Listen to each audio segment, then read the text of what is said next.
Com o objetivo de proteger os consumidores e garantir boas práticas por parte das empresas, surge em 1990 o Código de Defesa do Consumidor. O texto, reconhecido como um dos melhores do mundo, já tem mais de 30 anos, mas muitos brasileiros ainda desconhecem as regras. Se você ainda tem dúvidas sobre esses direitos e deveres, fique com a gente. O Miscelânea começa agora.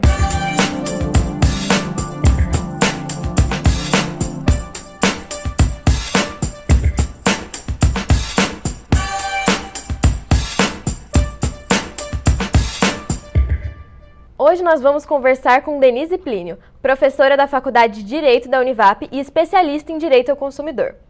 Olá, Denise, muito obrigada por vir falar conosco aqui hoje. Prazer é todo meu, adoro o programa Miscelânea, sou fã, e homenageando principalmente um dos princípios aí básicos do direito do consumidor, que é a informação, a educação para o consumo, tanto de fornecedor quanto de consumidor. Então, essa é a nossa missão, informar. Para a gente já ir começando, Denise, como você avalia o conhecimento do brasileiro sobre o Código de Defesa ao Consumidor? Bom, o CDC, né, como a gente chama para os íntimos, ele na realidade é o que a gente chama de lei que pegou, é uma lei que saiu do papel, né? Então, ela realmente é comum você ver e encontrar pessoas que conhecem a existência do CDC.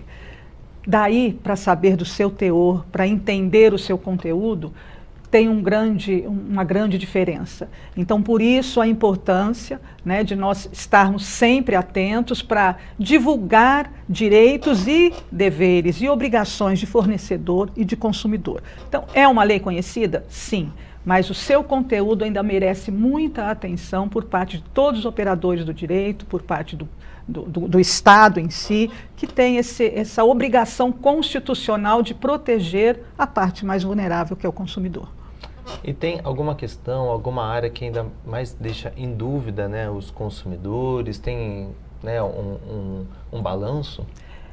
Na realidade, as relações de consumo, elas estão presentes na vida de todos nós, né? Aliás, John Kennedy já dizia, né? Consumidor somos todos nós. Então, todos nós temos, sim, esse contato com as relações de consumo no nosso dia a dia.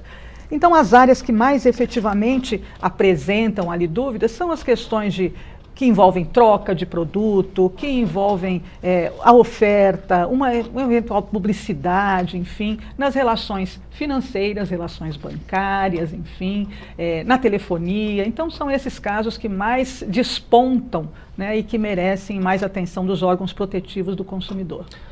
Hoje, a gente recebe um volume expressivo de propagandas, né, que, na verdade, nem sempre cumpre o que é prometido.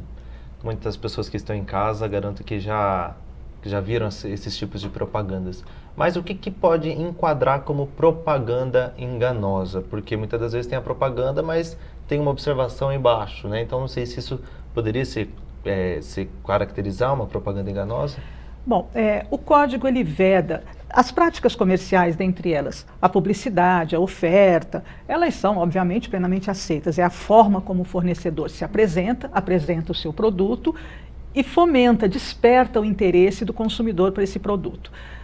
Só que o Código de Defesa do Consumidor, ele protege contra aquelas publicidades enganosas e contra as publicidades abusivas. A enganosa é aquela que induz o consumidor a erro. Veja, é importante a gente estar atento que nem toda publicidade que contém inverdade é uma publicidade enganosa, né? Porque essa inverdade ela tem que ter o condão de convencer o consumidor para a aquisição justamente por conta daquilo que é mentiroso. Por exemplo, se nós chegarmos, né, e falarmos, olha, tivemos até uma publicidade aí, Red Bull te dá asas, né? Nem sei se posso falar o nome, mas já falei, né? É público, né? Red Bull te dá asas. Ora, nenhum consumidor vai adquirir aquele produto acreditando que vai tomar e vão nascer duas asinhas nas suas costas. Sim, então, isso não é uma publicidade enganosa. É muito usado até por né? Estudantes, né? Red Bull, a gente toma para poder aguentar. Para poder ter energia. Sim. Enganoso será se ele não propiciar esta energia que se espera dele. Famosíssima, uma situação que passou ano passado, ou retrasado, uma grande empresa de fast food soltou um hambúrguer, né, dizendo que era de picanha. né?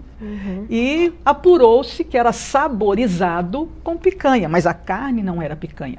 Isso é uma publicidade enganosa. Eu adquiro falando, eu vou comer um hambúrguer de picanha. E não, eu comi uma carne qualquer saborizada com picanha. Imediatamente, os órgãos protetivos do consumidor entraram, multaram e fizeram recolher esse produto.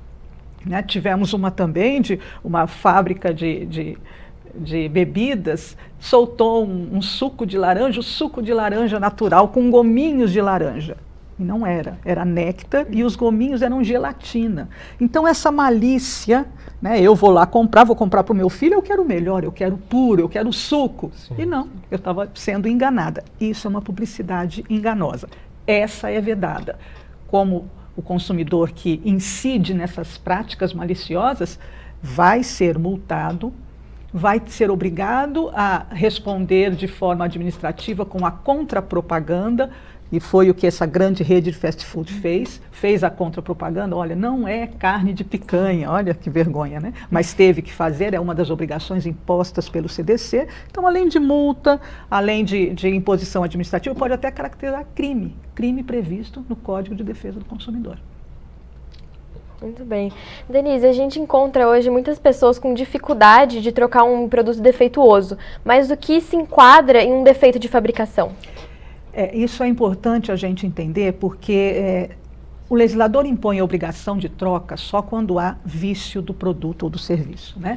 Então, este vício é aquele em que o produto ou o serviço ele tem uma inadequação ao fim a que se destina. Então, se eu adquiro uma televisão colorida, chego em casa, ela só transmite em preto e branco, isso é um vício. Então, eu tenho direito, e é impositivo pelo código, o fornecedor deve solucionar o meu problema. De que forma? Eu, consumidor, reclamo, ele tem 30 dias para solucionar esse problema, e não solucionando, abre-se aí um leque com 3 opções à escolha do fornecedor. Ou a substituição, a troca do produto, ou um abatimento do preço, se interessar a mantença daquele produto, ou a devolução do valor, né? Então, esta é a imposição de troca. E é importante a gente colocar isso, porque muitas vezes a gente compra um presente, entrega para alguém, não serve, ou a pessoa não gosta da cor, vai lá para trocar e acha que o fornecedor tem obrigação de trocar. E não tem. O fornecedor só tem obrigação legal de trocar quando houver um vício, né, comumente chamado de defeito, que é esta inadequação. Ah, mas eu fui e ele trocou. Pura tática comercial, para agradar o cliente, para angariar, né, mais, para vender mais, porque a gente vai trocar, acaba comprando uma coisinha a mais ou a menos, mas não há obrigação legal por troca de produtos que simplesmente não agradaram, né, o presenteado, ou ficou pequeno, eu não experimentei corretamente, né? Então é importante sempre numa aquisição, principalmente de presente, perguntar, vocês fazem a troca? Porque se eles disserem que fazem, aí eles se obrigam, né? Porque a oferta vincula. Então a hora que ele fala, não, eu troco, aí ele se obriga. Caso contrário, ele não tem obrigação de fazer a troca sem que haja esta inadequação do produto ou do serviço.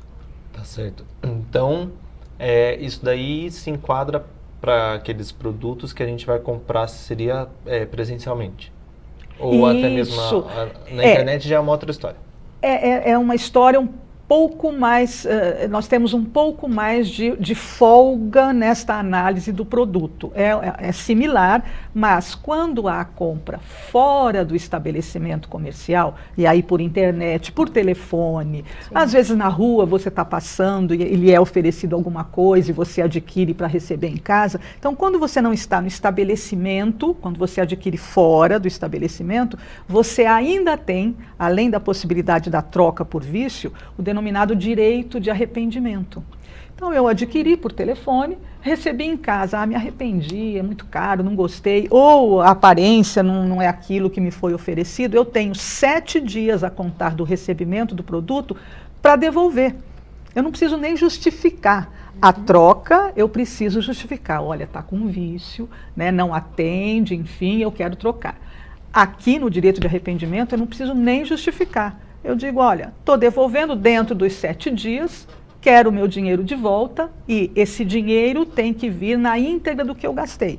Postagem, né? Tudo que foi gasto com aquela aquisição, o fornecedor tem obrigação de devolver o dinheiro pelo arrependimento pela compra fora do estabelecimento comercial, envolvendo a internet. E qual que é a pena, seria assim, para quem não cumpre com essa lei? O consumidor ele tem direito ao ressarcimento de todo e qualquer prejuízo que ele tiver. Então, a primeira pena que a gente acaba vendo o fornecedor que descumpre as normas do CDC é responder civilmente por aquilo, responsabilidade civil, deve devolver o dinheiro com juros, com correção monetária, etc. Nós temos também as multas, né, as penalidades administrativas. Então, ele pode vir a responder por uma eventual multa imposta pelos órgãos de proteção de crédito, né? E, obviamente, temos os crimes previstos também no CDC, que é justamente reter aí, né, e não respeitar um ou outro direito, como a publicidade que nós acabamos de falar, essa retenção indevida do dinheiro e por aí vai. É preciso sempre guardar a nota fiscal, qualquer comprovante, Isso é fundamental, Gustavo. Foi muito bom você perguntar, porque a gente costuma dizer, o consumidor ele tem sempre razão. Sim, o consumidor ele é a parte vulnerável, ele é protegido, mas ele também tem obrigações. Sim. Uma delas é tomar cuidado com a relação jurídica que ele está entabulando. Né? Ele é um partícipe de uma relação jurídica, né? Existe o fornecedor e existe o consumidor. Então, ambos têm que ter essa precaução. Então, guardar a nota fiscal. Ah, mas o fornecedor não quis dar a nota fiscal. Espera aí, isso é uma obrigação, inclusive crime tributário. É exigir. Né? Às vezes a gente fala, não precisa da nota. Não precisa, precisa sim. Sabe? É uma prova da aquisição, é uma prova de recolhimento de tributos. Então, eu preciso guardar a nota, eu preciso, numa reclamação, voltando ao que estávamos comentando, eu preciso, numa reclamação, anotar protocolo. Né? Eu liguei lá, falei qualquer coisa, anota o protocolo. Isso é a prova de que efetivamente você reclamou. Então, é uma postura proativa. O consumidor tem que ter essa postura de real partícipe, de efetivo partícipe daquela relação jurídica. E nesses casos das compras online, como você falou, os consumidores, eles vão ter de volta o valor gasto, mas inclusive do frete, mesmo quando é pago à parte? Exatamente. Todas as despesas que eu tive para ter aquele produto ao qual eu me arrependi, não quero mais, seja por que motivo for, repito, não preciso justificar, eu tenho o direito de reaver esse dinheiro. E nesse momento das compras online, como o consumidor pode fazer para ter certeza, não uma certeza, mas pelo menos uma garantia mais próxima de que o produto é o anunciado, é original? É o que você mesmo falou, certeza nunca nós vamos ter. A gente pode buscar aí uma certa segurança. De que forma? Pesquisando, né? Pesquisando com conhecidos, se o site é confiável, se não é, pesquisando nas redes sociais, existem vários sites, né, que se disponibilizam a isso, Reclame Aqui, enfim, até uma informação a depender do custo, perante o PROCON, como é que estão essas reclamações, enfim. E aí, com estas ressalvas, a gente se sente um pouco mais tranquilo. Tá, não vi, tá tudo certo, é uma empresa que parece ser idônea, nunca causou tantos problemas, vamos adquirir com todos os cuidados que a própria internet traz, né? Aí não é nem relação de consumo, já são essas fraudes da internet, mas enfim. E se o produto chegar e você não gostou, não é aquilo que foi oferecido, direito de arrependimento, 7 dias, devolve. Sabe, você não é obrigado a ficar. Tome as suas precauções, tenha segurança, mas não atendeu, não é aquilo, ou você se arrependeu, 7 dias para devolver. E caso o consumidor seja enganado, né, com essa compra na internet, de que forma que ele pode proceder? Se a empresa, vamos colocar, comprou no site, a empresa não dá um retorno, não dá um respaldo, o que ele pode fazer nesse sentido? Nós temos alguns órgãos que são protetivos do consumidor, como nós estávamos comentando, né? O PROCON é um deles e é muito ativo, né? Ele resolve grandes problemas e está com um número de resolução muito grande, então o PROCON é o ideal. E temos também plataformas no nível União, né? Plataformas da União, consumidor.gov.br. Ele entra, tem várias empresas cadastradas, não são todas, mas a grande maioria dos grandes bancos, das grandes lojas, telefonias estão cadastradas, fazer a sua reclamação né? E ali, em 10 dias, eles têm a obrigação de dar uma resposta.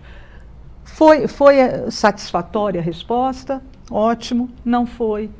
Ação judicial, infelizmente, né? Aí só resta ação judicial. E a justiça sempre vai, nesse caso aí, vai dar um respaldo para aquele consumidor, né? O consumidor pode confiar que vai conseguir um apoio. Obviamente, sendo pertinente a sua reclamação, a justiça está aí para isso, para distribuir justiça.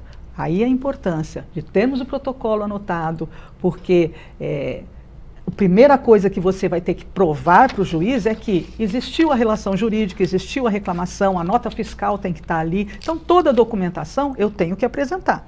Ótimo, apresentei, eu vou mostrar as provas do que eu estou falando e se o que eu estiver falando está amparado pelo CDC, certamente eu estarei ali tendo a procedência da minha demanda. Agora, se eu pretender algo que não está amparado, como a troca de um produto que não tem vício, mas é porque eu não gostei da cor, aí lógico eu não vou ter. Mas se o meu direito é um direito que está amparado no CDC, eu apresentando as provas, a justiça vai acatar o pedido. Legal, Denise, eu vou pedir licença para você, a gente vai chamar um rápido intervalo, mas no próximo bloco nós vamos falar aqui das mudanças no serviço de atendimento ao consumidor.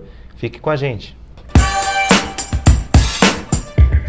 Voltamos com o Miscelânea de hoje, que está falando sobre o mês do consumidor e os direitos na hora da compra, com a participação de Denise Plínio, advogada de direito ao consumidor.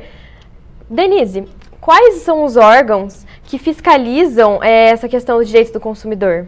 Então, nós temos todo um sistema nacional de defesa do consumidor, né? Iniciando ali pelos órgãos municipais, PROCON, temos a Defensoria Pública, órgãos estaduais, a Defensoria Pública, temos as delegacias de defesa do consumidor, né? O Ministério Público especializado em defesa do consumidor. Então, é uma gama de órgãos, além, obviamente, de institutos como o IDEC, né? Institutos que têm esta visão de proteção do consumidor e que estão à disposição ali para efetivamente verem acontecer esta proteção ao vulnerável, ao consumidor vulnerável, para que a relação de consumo seja a mais saudável possível.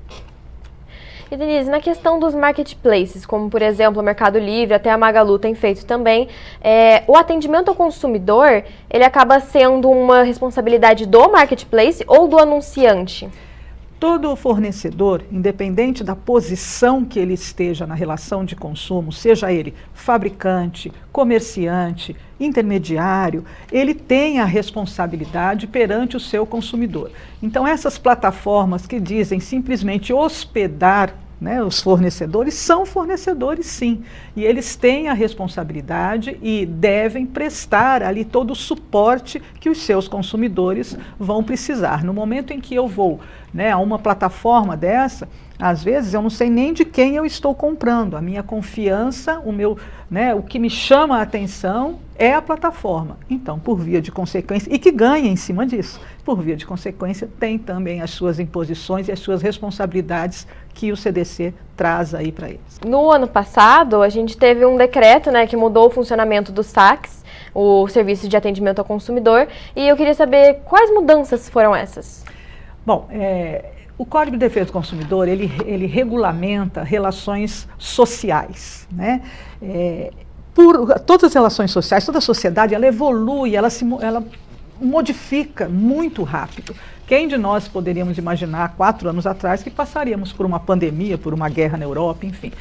Então ele precisa ser constantemente atualizado, quer através de leis que modifiquem o seu próprio texto, como tivemos em 21 a lei do superendividamento também, né, que com a pandemia a quantidade de superendividados, segundo o IBGE, dobrou. Nós temos hoje cerca de 30 a 40 milhões de pessoas superendividadas, não só endividadas, mas superendividadas, aquelas que não conseguem com a sua renda honrar suas dívidas sem sacrificar a própria sobrevivência da sua família, né, garantindo ali o mínimo existencial. Então, nós tivemos o superendividamento em 2021 e em 2022 tivemos a nova lei do saque, também baseada nessa modificação, mais do que social, tecnológica, pela qual nós estamos passando. Então, as principais inovações visam justamente facilitar a vida do consumidor que precisa se socorrer de um suporte do seu fornecedor, com o que a gente chama de omnicanalidade, né? A integração dos vários canais de atendimento. Porque antes nós só tínhamos para reclamar e ir na loja e reclamar. Hoje não. Hoje nós temos chat, hoje nós temos zap, hoje nós temos telefone, hoje nós temos e-mail físico. Temos vários canais que as empresas colocam, só que esses canais não conversavam entre si. Então, esta lei veio justamente no objetivo de promover a integração desses canais, por isso o Omnicanal, né? Então trazer ali toda a integração desses canais e imputando aos fornecedores a obrigação de disponibilizar ao menos 2 canais de atendimento, sendo um deles telefônico, né? Então, há sempre a obrigação de se ter 2 canais de atendimento, um deles telefônico.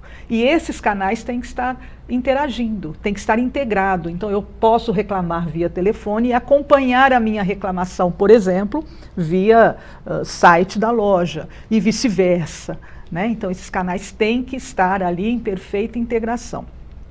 Uma inovação importante é que, pelo menos telefone tem que ter e 8 horas diárias com atendimento humano. Então, os canais de atendimento, eles têm que funcionar 24 horas por dia, 7 dias da semana. Ou seja, o consumidor não pode ficar sem suporte 1 segundo sequer. Desses canais, o telefônico, eu preciso 8 horas, no mínimo, de atendimento humano, né? Então, essas são alterações aí que a gente percebe que vieram justamente para facilitar. A gente percebe que muita gente, né, não reclama por preguiça, né? A gente até estava batendo um papo antes do programa começar, em que pessoas, às vezes, por ser mínimo os valores, acabam não reclamando. Mas de que forma que isso impacta, né? Que isso tira até mesmo tira não, na verdade, assim, não descredibiliza aquela loja, aquela instituição. Exato, isso é um problema que a gente tem que também tomar muito cuidado. Por quê? Às vezes aquilo para mim é muito pouco, não vou querer reclamar. E isso gera uma acomodação, né? Uma acomodação tanto do fornecedor que continua a praticar essas irregularidades que parecem ser mínimas, como a acomodação dos próprios consumidores, e a coisa continua se repetindo. Por isso que eu digo, nós consumidores temos muita responsabilidade. Eu não posso achar que só porque o meu prejuízo foi de 50 a 60 reais, eu não vou me mexer, né? Porque vai custar mais caro do que eventualmente deixar quieto. Não, eu estou fomentando o descomprometimento de um fornecedor responsável, né? Ele tem que sim ser responsabilizado, porque se ele pratica isso com 10, 20, 30, 40 pessoas, isso obviamente ele vai gerar um lucro indevido e que o direito não pode de forma alguma aceitar. Então, o consumidor tem que ter condutas, repito, de responsabilidade, por isso a informação é importante, o que a Miscelânea está fazendo é de fundamental importância, transmitir conhecimento, saber quais são os seus direitos, saber quais são as suas obrigações, né? E a Faculdade de Direito também tem esse munus, e ela honra, a nossa Faculdade de Direito aqui, honra com essa imposição da lei.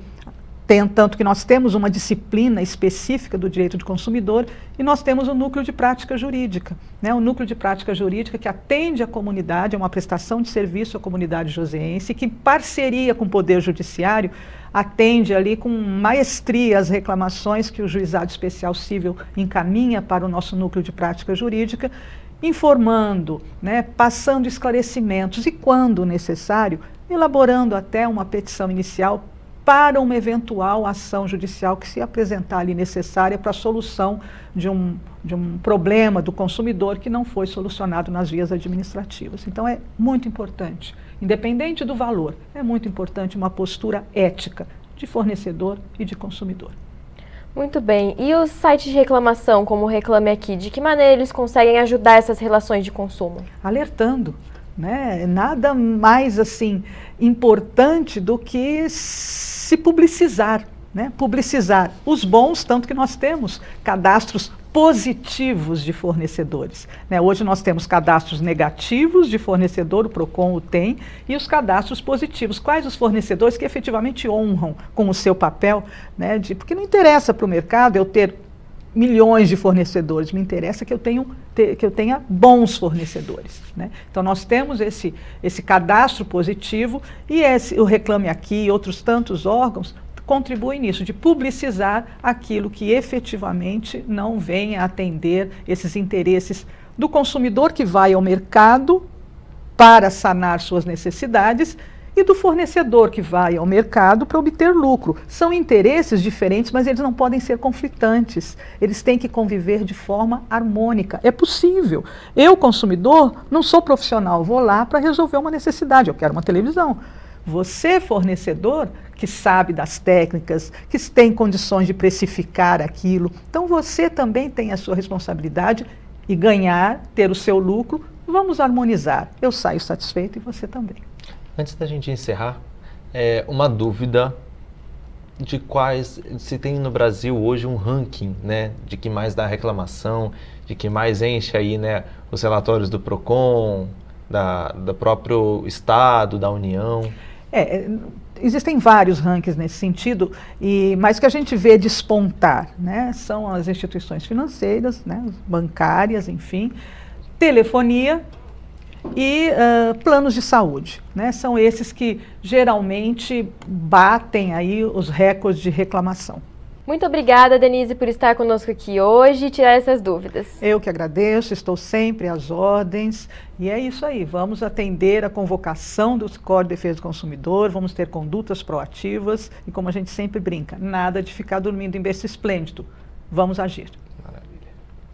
O Miscelânea termina aqui. Muito obrigada a você também pela companhia. Este programa ficará disponível no nosso canal no YouTube. E não se esqueça de acompanhar a TV Univap nas redes sociais. Estamos no Facebook e também no Instagram como @TV Univap. Até a próxima!